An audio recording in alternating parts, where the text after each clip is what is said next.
Stay hungry, stay foolish.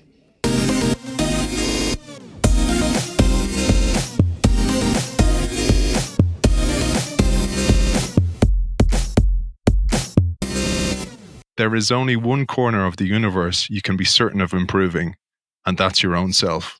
Aldous Huxley. Today's guest helps some of the most successful people in the world to understand their behaviour and improve their performance. She guides you through the professional profiling assessment process in private to help you discover your strengths, understand what really drives you, and learn which environments will help you to excel. Our guest expertly and sensitively coached you through interpreting your results and taking your next steps to fulfill your potential. Our behaviour is at the core of what we do. This is your ultimate self-awareness toolkit to help you understand both your own and others' behaviour and to positively influence it. Along the way, you may even start to sleep better, think more clearly, and have good moods more often. Her book opens a window into the elite process of psychological profiling and presents a clear path to improving your effectiveness with immediate actions and tangible tips. We welcome author of Defining You, How to Profile Yourself and Unlock Your Full Potential, Fiona Murden. Welcome to the show. Hi, Aidan. Thank you so much. It's great to be here. Let's jump straight into it, Fiona. You mentioned how few people are interested in lifelong learning and how important it is, again, to our longevity, but also activating our brain and becoming our true selves. So sometimes I find it very bizarre when people aren't interested in it, because on the one hand, the people I work with are senior executives or people who are leaders in their field. And to get to that point, you have to have that interest in lifelong learning. And then there are people, I use my grandfather, who's no longer with us, as an example. He explored the world from the comfort of his armchair, but just by reading and reading and reading and reading. And you just mentioned yourself, Aidan, before we started, that you read a book every week. And I think that lifelong learning and that desire to keep exploring what's around us is, in essence, what helps us to succeed. But it's not just about succeeding, it's about feeling fulfilled. And the more advanced areas of our brain actually need that to feel fulfilled and happy and content. I find actually, Fiona, with learning, the more you know, the more you realise what you don't know. And then you go down a rabbit hole. And I find books, even in your own book, you mention other books in there, and then I get curious about those and I chase after those. And it's just a never-ending voyage to discover more and more. But in your book, you talk about 3 steps of curiosity. It'd be great to share those with our audience. So knowing what you don't know is about approaching a situation, accepting your own experience. So again, as we get older, we find comfort in the fact that we have experience. So it's quite, it's not necessarily a natural way of thinking on a daily basis. We have to challenge ourselves to be in that space. But it means we're not presuming that we know the answer, but instead we're asking questions with an open mind and really, really considering what the answers are.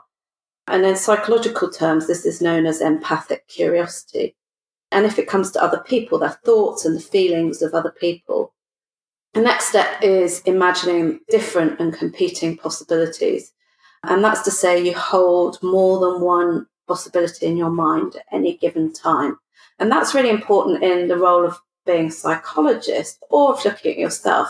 Because rather than jumping to a conclusion, for example, if you see someone who doesn't speak up in a meeting, you might think, well, they're not very confident. But possibly it's they're not very confident. They're shy, they don't think it's their place. There's a whole load of different scenarios that could be the reason why that person hasn't spoken up. If it's someone you don't know and you haven't ever spoken to them, you can't make that assumption. Imagining different competing possibilities is saying, what is the answer? What hypotheses am I testing here? And when you're looking at yourself, it's really important to do that, because we can jump to a conclusion. We can say, a lot of people will say, well, I wasn't very good at maths at school, so I can never do anything with finances. Finances are different in many ways from the maths we learn at school. So is that really the case? And if you can question that, so many doors open, so many possibilities become more apparent.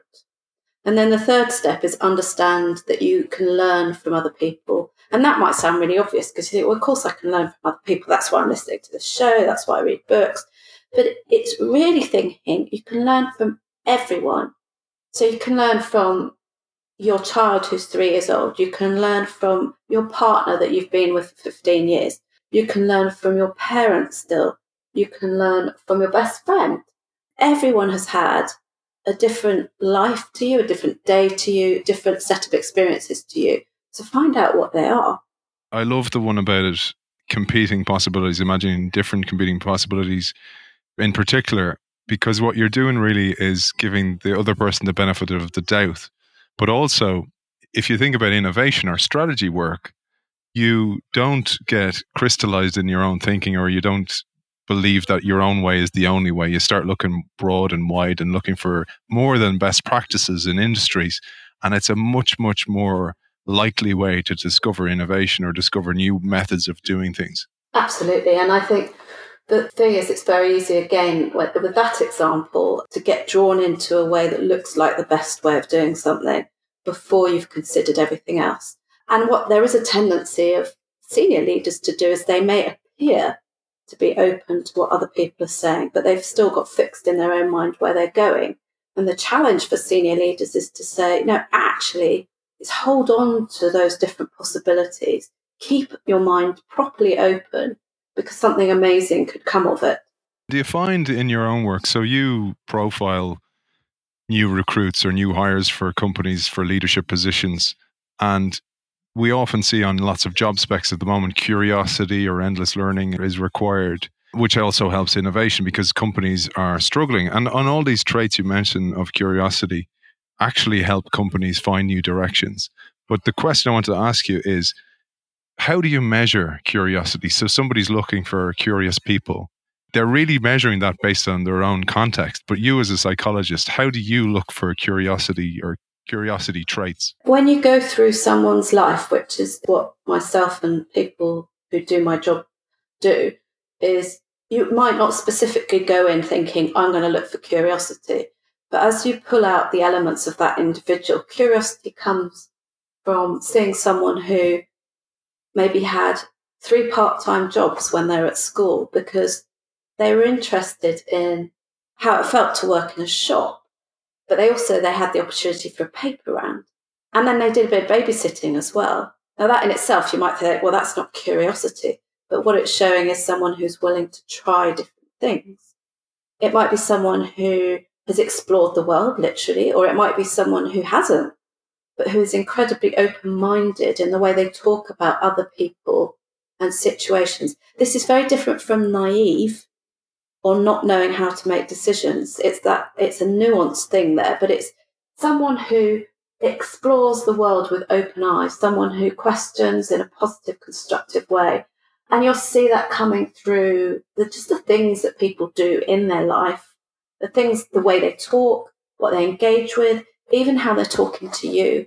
Because if someone is talking to you, very much telling you this is the way it is, that suggests quite a forceful, closed mind. If someone is telling you something with a humble confidence, but they've got a readiness to see a different perspective, that shows you a more curious mind. As you say in the book, curiosity helps us navigate uncertainty and talk about an uncertain world that we live in today, a business environment that's totally uncertain, that this is one of the traits that we really, really need today. And it's one of the challenges of the education system in that we teach people how to learn in a rote manner and we don't encourage curiosity. Oftentimes, children are shut down for asking too many questions, and questions are actually the essence of curiosity. The education system is always trying to do the best for children, but I think the way it has evolved late in the Western world is very much, as you say, a tell.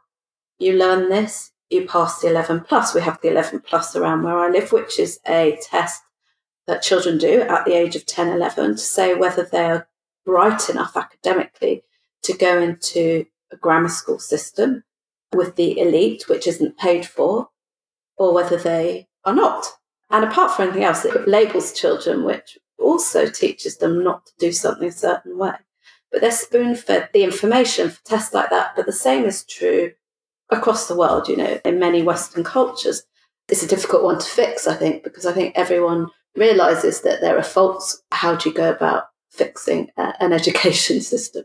It's a total overhaul which is needed, but at least the conversation has begun. But even then, you mentioned about somebody as a younger teenager and adolescent might experiment with several different jobs and part-time jobs. But when we look at the workplace, then somebody who moves industries or experiments and decides, you know what, this isn't for me, is often seen as a job hopper. And it's something, are you seeing more and more of this in the world? More and more people's curiosity driving them to leave the industry that they've climbed to the top of the ladder in and realize the ladder's against the wrong wall? I could give an example of someone that I coached who was general counsel in a very prominent organisation. I wasn't coaching him for the purposes of him leaving. We were talking about his communication skills as a leader. But inevitably, coaching tends to fall upon more than that, and you talk about someone's life in general. And he was questioning whether he actually wanted to be in law, which is a big question when you're in general counsel role in an organisation. He now runs a chain of restaurants, which he set up with funding from investors.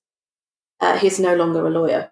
So you do see this sort of thing. I think I was having a conversation with someone earlier today where they were saying within their organisation, they see a lot of this in the 20-something-year-olds, where they try out different jobs, but that's potentially not so much driven by curiosity, and I'm hypothesising here, potentially more from the fast culture that they've grown up in, where they can quickly chop and change friends on Instagram or platforms that they're talking, social media platforms, or everything's very quick and instantaneous. So I think it's probably driven by that also in the younger generation. But as I say, I'm only hypothesising. I wouldn't know for sure. And Fiona, you mentioned the story of you, this key part of our self-esteem and our self-management. It would be great to share a little bit about that and what you see as developing that as so important for leaders and for general well-being. Yeah, so we all have what's known in psychology as a personal narrative, which is the story we tell ourselves about ourselves. And we form that through memories and we project it into the future in terms of what we expect to happen or what our hopes and dreams are. What we don't always do is take a proactive approach to exploring it.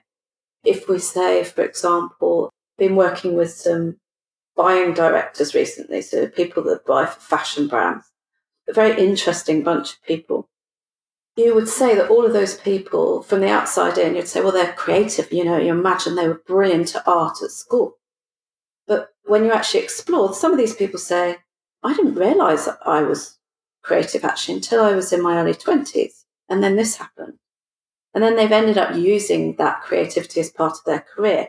If for whatever reason we don't explore ourselves and who we are and we make assumptions based on what has happened in the past, we can miss those opportunities to say, I am creative, or actually I can do finance even though I thought I wasn't good at maths. Also, it's about understanding ourselves, so understanding what really makes us thrive.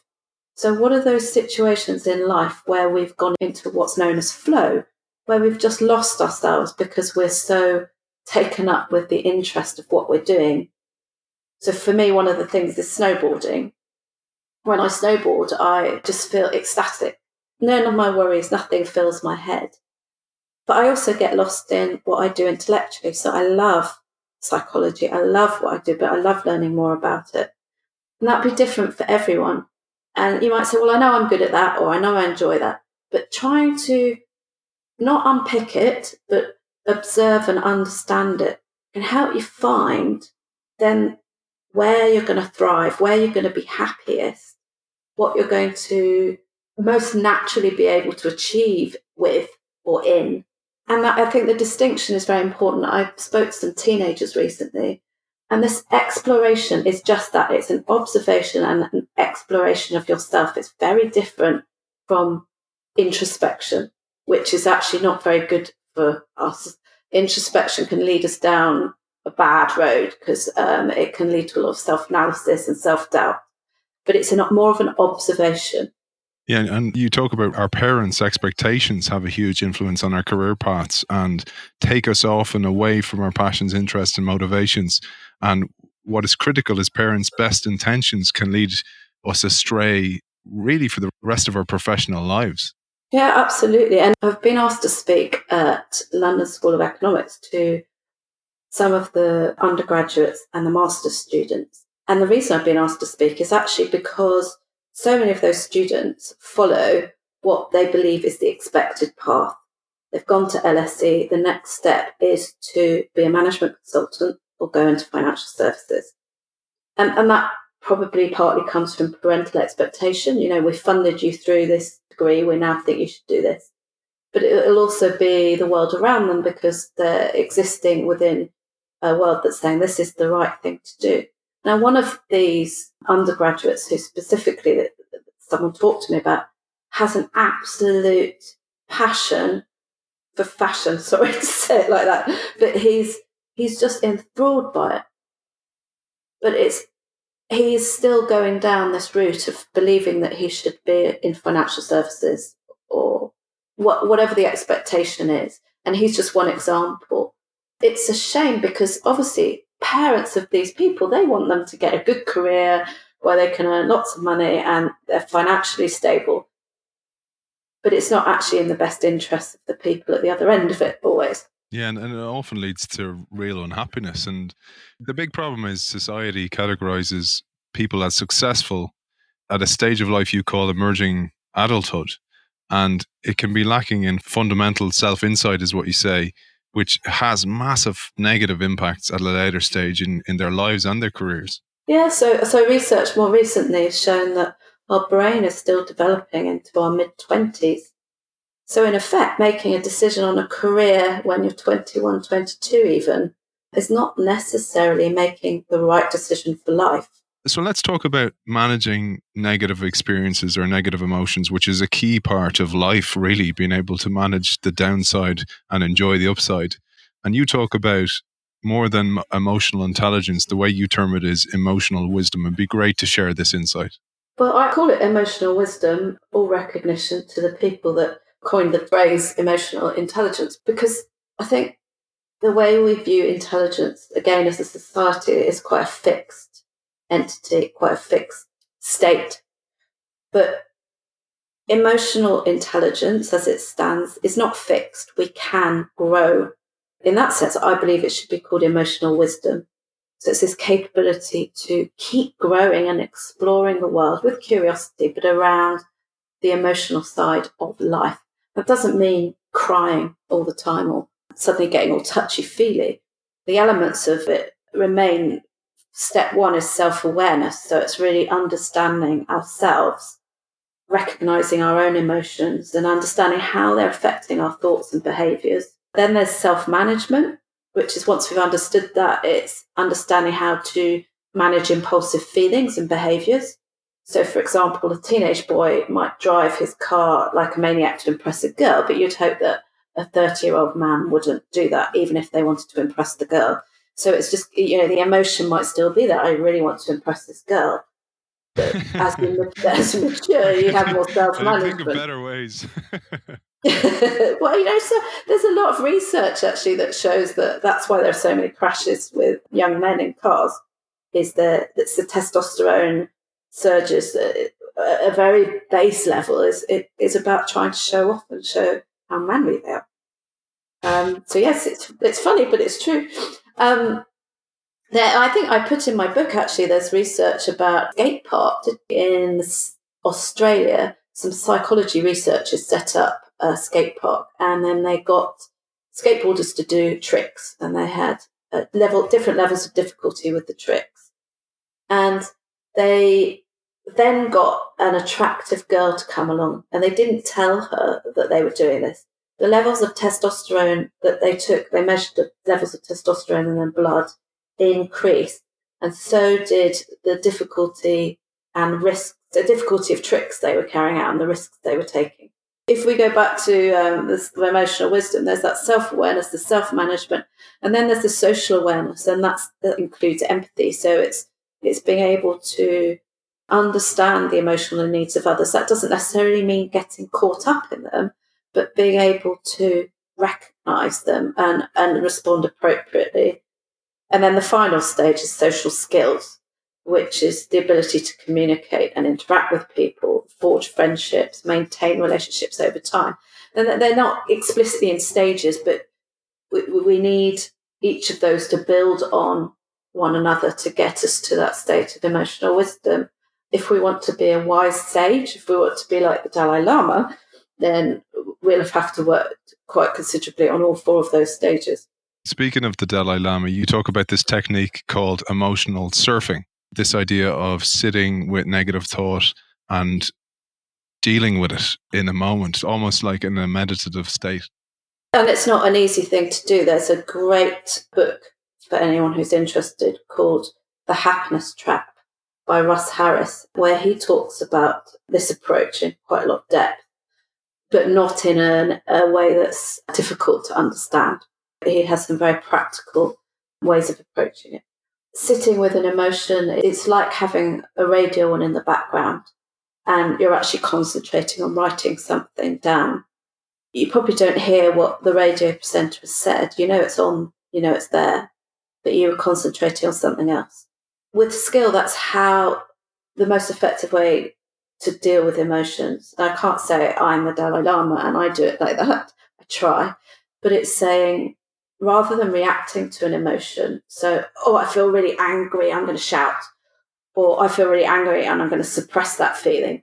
It's saying, I feel really angry. Interesting. Right. And it's almost like saying, I'll put that over there and I'll come back to it later.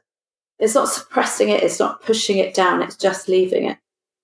So emotional surfing then leads to the idea of cognitive reframing. And I find this just a fascinating way to deal with life. And it's something I try and instill in my kids is there's no such thing as failure unless you keep making the same mistake over and over. Failures are a result of trying new things.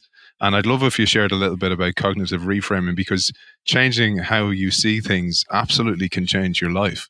Yeah, and again, it's not something that you just go, I'm going to change now. I'm going to cognitively reframe everywhere I think.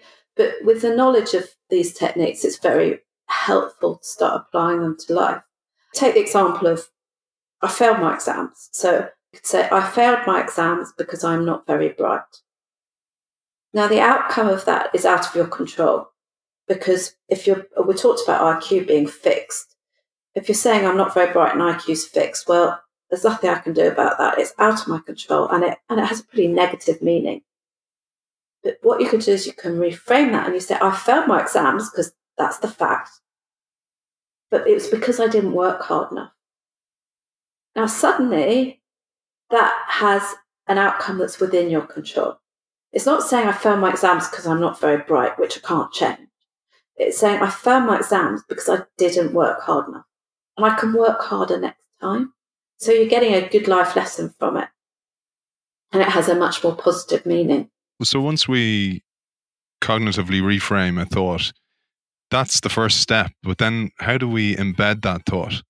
Yeah, it's not so much embedding as learning the technique and continually reapplying it. Sometimes talking out loud to someone else can help. Because when we're talking about things in our own head, even if we've reframed them, they become very attached to emotions. And what we're really trying to do here is remove the emotion, but also give yourself some power over the outcome of that thought. And so it's practicing that thing. And it's saying, it's almost at the end of the day, you could, different ways of doing it, but at the end of the day, you sit down and think, what's bugging me? What am I really upset about today? Well, I wasn't great in that meeting. I'm not meant to be promoted to go to the next level. Actually, I could think about that differently. I wasn't great in that meeting. Why wasn't I great in that meeting? I hadn't really prepared, rushed in, didn't really think before I spoke. Suddenly you have some things you can work on the next day. It's just stopping yourself, catching yourself with thoughts that are dragging you down, seeing what those thoughts are, and then restructuring them. And meaning is huge. A great line I pulled out of the book: we aim for success, but it's meaning that delivers. I absolutely love that. But you go then into brain science and you talk about how the human brain that ensures our survival, our reacting brain, as you call it in the book, doesn't know we live in a world that has moved on 50,000 years from the one it evolved to fit. And as a result, we are constantly striving for more and looking for better ways to increase our world or improve it or change it in some way. And that's the ultimate foundation behind our search for meaning. So, for example, we might say, well, I want to have more, which in the state that our brain evolved for would be, I want to have more food, which makes sense because you say, right, I'm going to go and forage for more food, or I want to have more sex, which makes sense because then you have more offspring, or it's striving for more. Within our current world, it might be striving for more. So the having more that was really helpful for our ancestors because it helped them to survive is translated in our world to things like, I want to have more, I want to have a bigger house, I want to have a better car, I want to have nicer clothes. And then it turns into, so I strive for more, a better job, a bigger position, more influence. I want to be more, I want to be thinner, prettier, younger, cooler, brighter. And this more is embedded into our natural brain structure, but it's reapplying itself to a world that it wasn't literally designed to fit. And so we have to stop and just think, hang on, do I really want those things? Is it really going to make me feel better? And that's easier said than done. A lot of people will look at their lives and you see celebrities, for example, a lot of celebrities are unhappy. Not all, but a lot, because they've aimed for those things and they're still not getting what they need. And that's because actually what our more advanced area of our brain needs, the one that would have come to the fore when we were at rest in our ancestors' time, sitting around the fire, that bit of our brain looks for meaning. And when we find meaning, which isn't just an easy, oh, I know what the meaning of my life is, but once we feel that we understand our purpose, it gives us something to ride through the difficult times on, to focus on. It's like a guiding light. And purpose is a huge part of what you look for in people or what you want them to achieve. And the book is packed full of great exercises to define yourself. But you talk about this exercise of interviewing our future selves. Can we share that one? The ultimate for me is David Attenborough. If we're talking about purpose and meaning, David Attenborough has had that throughout his life. He's not necessarily said, by the age of 94, I will have been interviewed by the President of the United States in the White House. I will have run TV shows that show the impact of plastic on the oceans and the world around us. But he's always had this passion for communicating to the world, and he's had a passion for the natural world.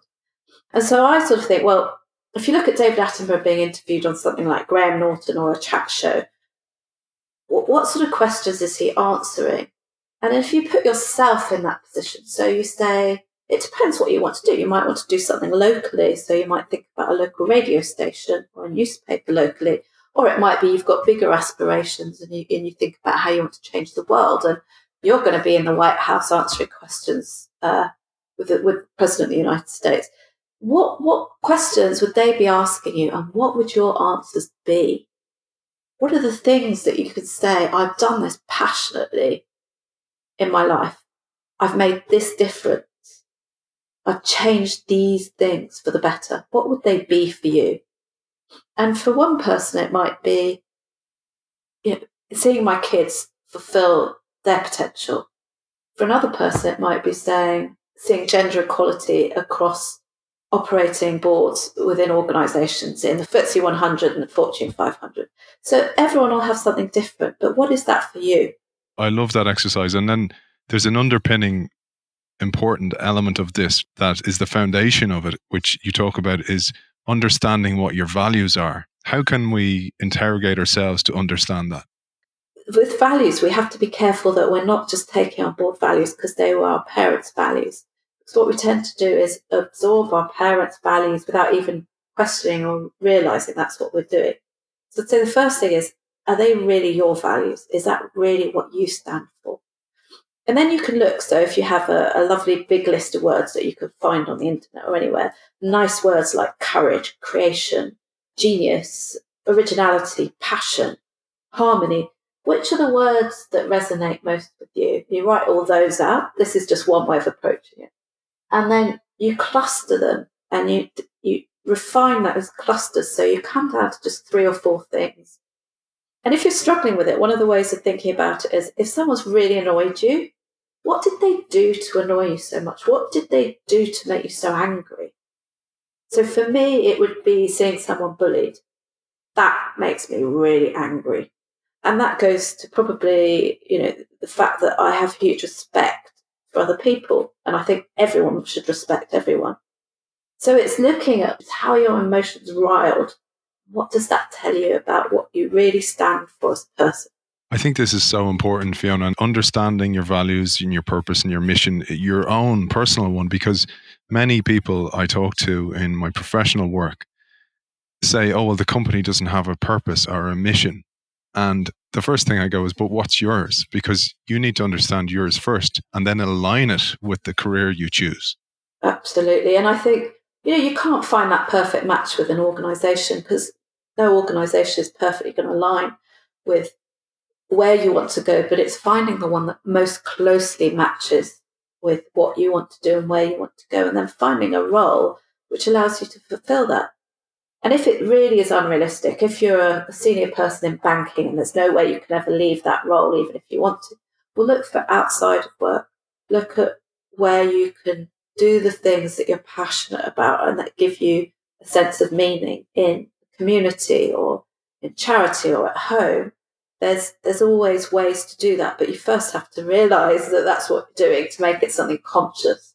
Yeah, and you talk about this as a really, really important element. And a guest on the show before, Cody Royal, mentioned this when he was talking about sports management, that the right leader for the right team depends on the right timing because it can really, really change. And I loved what you said in the book.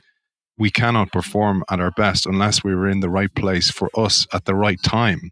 You list 4 elements to consider when looking at the person environment fit. Because the same is true with CEOs. So I often profile CEOs, and you can have 3 good candidates for a role. They can all be on paper an absolute perfect fit.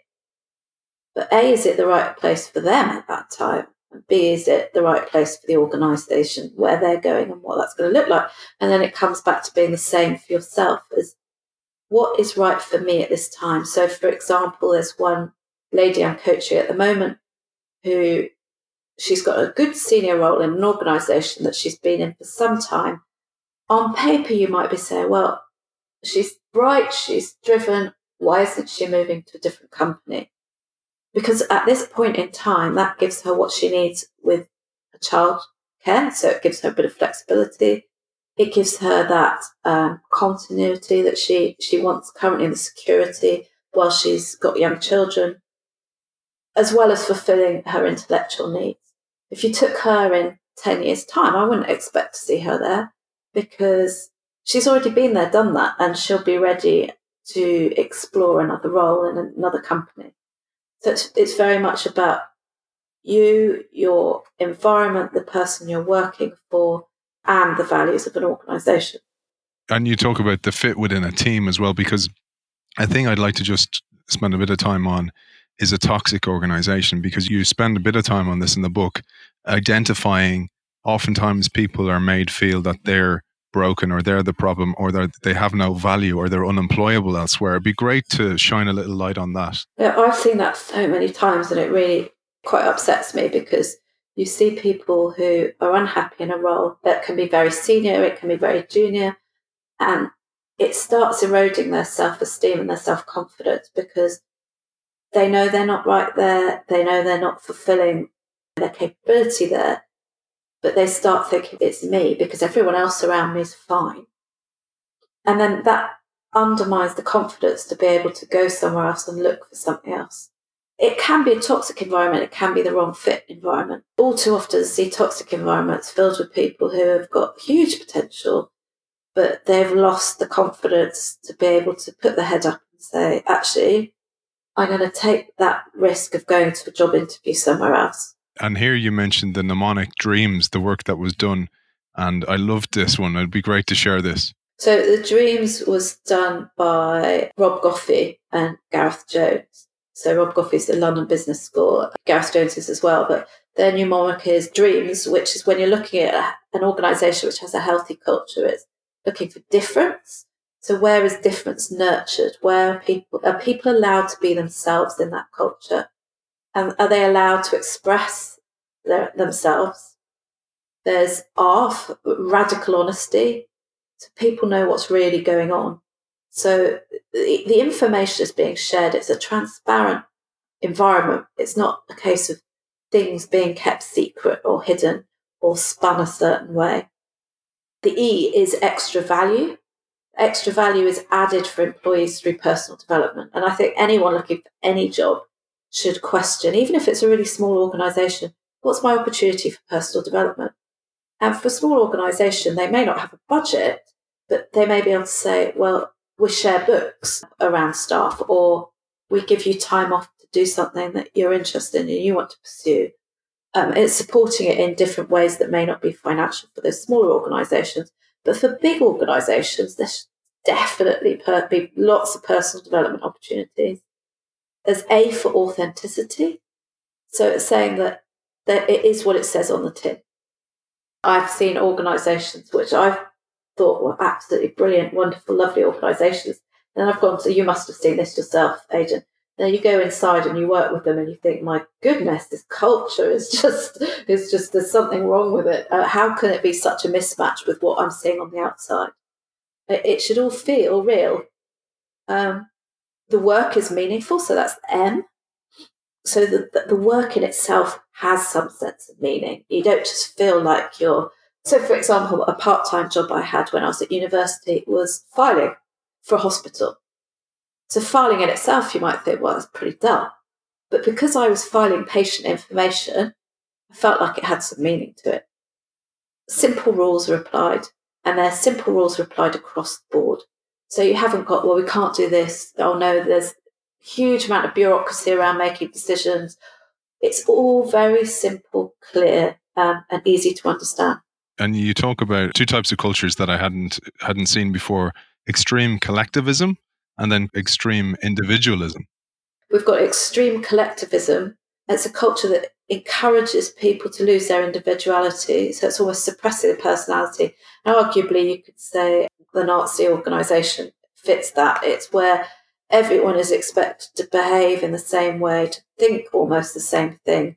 And it becomes that template of a typical employee. And it strips people of their identity, but it also means that they don't have personal growth, they don't have room for development, and can lead to really quite horrible feelings of anxiety and frustration. And again, that eroding the self-esteem. And then at the other end, you have cultures of extreme individualism. And that's where people are allowed to express their personality, but so much so that they can start feeling isolated because they're given so much space that they're not relating to other people. They don't necessarily identify with the work they're doing or the organisation. And that can also lead to feelings of neglect and isolation and loneliness. So it's about finding the right balance. I think with all these things, it's about finding the right balance of those two elements, but finding the right balance for you. For example, I'm quite rebellious. So for me, I would have to be towards the individualistic end of the scale to be more comfortable. But I still want to associate with other people. I still want to connect with other people, work with other people. Whereas other people may prefer that feeling of being very much belonging into a team, and it's nearer the collective end of the scale. We don't want to go to either extreme ends of the spectrum. And then people who are stuck there, what's your advice for them? And I know coaching can help, so individual coaching, but also your book can help, because once you identify your own purpose and values, you can understand the mismatch. But for those people who feel stuck, what would you say to them? I think it's really realising it's not you. It really isn't. And it's talking to people outside of the organisation. Sometimes that can be hard because they don't quite get it. So people go, oh, that's fine, that happened at my company. And you're like, no, you don't get it. It's worse than I'm explaining it. Finding someone who understands. It's regaining your identity. So to keep up your self-esteem, it might be you are reflecting on your purpose and your values, and you're using those outside of work, in volunteering, in the community, with family and friends, things that will make you still feel like yourself. Within the work environment, find an outlet. So something you can do every day. that allows you to relieve your stress. And that could be something like doing a yoga class, going for a run, going for a walk, listening to music.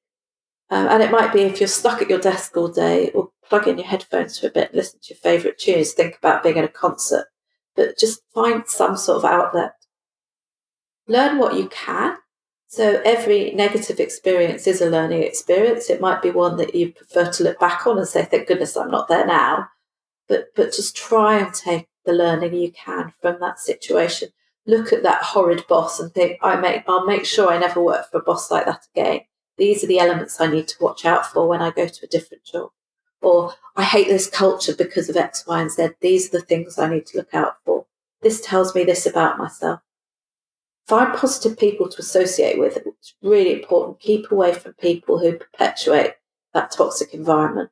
People who moan, who gossip, who are supporting that environment as almost like saying it's the right way of operating. Build your support network outside of work, and then try some of the things that are around cognitive reframing. But finally, and the most important potentially, is plan your exit. So if you feel like you're not getting anything from your role, it looks like things aren't going to improve, think about how you're going to get out of there.